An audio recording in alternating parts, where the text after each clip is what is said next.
আসসালামু আলাইকুম। এই সিজনে সবথেকে মজার একটা রেসিপি। সিজন শেষ হয়ে যাওয়ার আগেই একবার হলেও ট্রাই করে দেখবেন। গরম গরম ধোয়া ওঠা ভাতের সাথে কাঁঠালের বিচির এই ভর্তা হলে আর কোনো পদেরই দরকার পড়বে না, এতটাই মজার হয়। সারা বছর অপেক্ষা করি শুধু এই ভর্তাটা খাওয়ার জন্য। এই ভর্তাটা এতটাই মজার যে একবার খেলে বারবার খেতে ইচ্ছে করবে। মজার এই ভর্তা রেসিপিটা আশা করছি সকলের ভালো লাগবে। যদি ভালো লাগে তাহলে একটি লাইক দিয়ে পুরো ভিডিও জুড়েই আমার পাশেই থাকবেন প্লিজ। আজকের এই মজাদার ভর্তাটা বানানোর জন্যে প্রথমে আমি এখানে চুলায় একটি প্যান বসিয়েই তার মধ্যে দিয়ে দিচ্ছি কাঁঠালের বিচি। কাঁঠালের বিচিটাকে আমি মাঝখান থেকে কেটে উপরের খোসাটা ছাড়িয়ে নিয়েছি আর খুব ভালো করে ধুয়ে পরিষ্কার করে নিয়েছি। এবার পরিমাণ মতো পানি আর হাফ চা চামচ লবণ দিয়ে কাঁঠালের বিচিটাকে আমি খুব ভালো করে সিদ্ধ করে নেব। কাঁঠালের বিচিটাকে আমি খুব ভালো করে সিদ্ধ করে নিয়েছি, দেখতেই পাচ্ছেন। আমি এখানে আমার প্রয়োজন অনুযায়ী কাঁঠালের বিচিটা নিয়েছি, আপনারা আপনাদের পরিমাণ মতো নিয়ে নেবেন। কাঁঠালের বিচিটা সিদ্ধ করে নেওয়া হয়ে গিয়েছে। এবার চুলা থেকে নামিয়ে এক সাইডে রেখে দিচ্ছি। অন্যদিকে চুলায় অন্য একটি প্যান বসিয়ে তার মধ্যেই দিয়ে দিচ্ছি 1 টেবিল চামচ রান্না করার রেগুলার তেল। তবে আপনারা চাইলে এখানে সরিষার তেলটাও ব্যবহার করতে পারবেন। দিয়ে দিচ্ছি শুকনো মরিচ।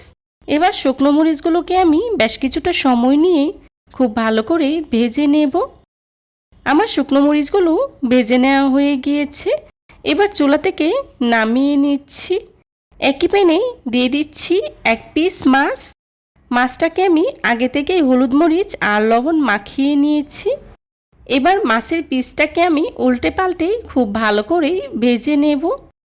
এদিকে মাছটা ভাজা হতে হতে অন্য সাইডে আমরা ভেজে নিচ্ছি কয়েক কোয়া রসুন। রসুনটাকে আমি খুব ভালো করে ভেজে নেব, যাতে করে রসুনটা খুব ভালো করে সিদ্ধ হয়ে যায়। দেখতেই পাচ্ছেন আমার রসুনটা ভেজে নেওয়া হয়ে গিয়েছে। এবার রসুনটাকে আমি চুলা থেকে নামিয়ে এক সাইডে রেখে দিচ্ছি। রসুনটা ভাজা হয়ে গেলেই দিয়ে দিচ্ছি পেঁয়াজ কুচি হাফ কাপ। এই ভর্তাতে পেঁয়াজের পরিমাণটা একটু বাড়িয়ে দিলে ভর্তাটা কিন্তু খেতে খুবই ভালো লাগে, তাই চেষ্টা করবেন পেঁয়াজের পরিমাণটা একটু বাড়িয়ে দেওয়ার জন্যে। পেঁয়াজটাকেও আমি ভেজে নেব। পেঁয়াজটাকে আমি খুব বেশি ভাজবো না।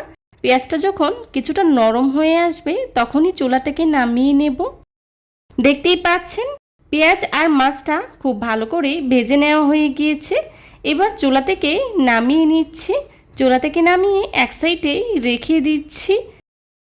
আজকের এই ভর্তাটা আমি মাটির বাটনায় তৈরি করব, তবে আপনারা চাইলে কিন্তু শিলপাটায় অথবা ব্লেন্ডারও তৈরি করে নিতে পারবেন। ভর্তাটা তৈরি করার জন্য প্রথমে আমি যে শুকনো মরিচগুলো ভেজে রেখেছিলাম সেগুলোকে খুব ভালো করে ম্যাশ করে নিচ্ছি। ভর্তাতে মরিচের পরিমাণটা আপনারা আপনাদের টেস্ট অনুযায়ী ব্যবহার করবেন। আজকের এই ভর্তাটা আমি শুকনো মরিচ দিয়েই তৈরি করছি, তবে আপনারা চাইলে কিন্তু কাঁচামরিচ দিয়েও তৈরি করে নিতে পারবেন। তবে এই ভর্তাটা কিন্তু শুকনো মরিচ দিয়ে তৈরি করলেই খেতে বেশি মজার হয়।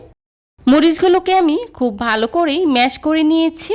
এ পর্যায়ে দিয়ে দিচ্ছি আগে থেকে বেজে রাখা রসুনের কোয়া। এবার রসুনের কোয়াগুলোকেও আমি খুব ভালো করেই ম্যাশ করে নেব।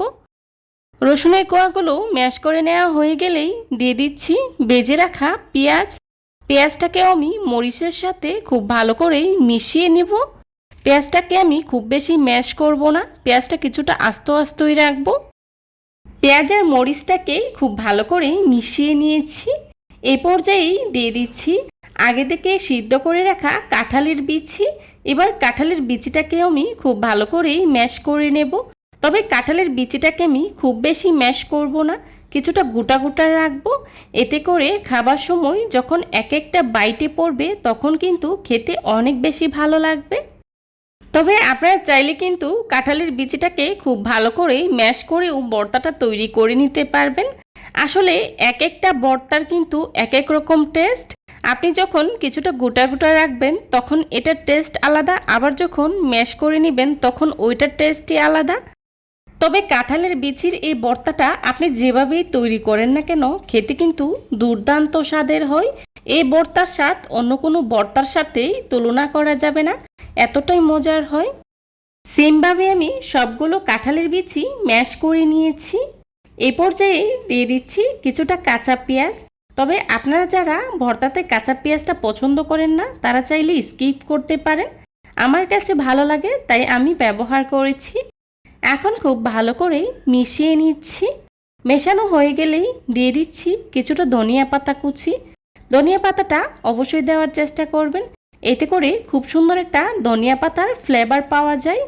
ধনিয়া পাতাটা মাখানো হয়ে গেলেই দিয়ে দিচ্ছি আগে থেকে বেজে রাখা এক পিস মাছ। মাছটাকে আমি খুব ভালো করে ম্যাশ করে নেব। আর মাছের যে কাঁটাটা আছে সেটাকে আমি বেছে ফেলে দিচ্ছি।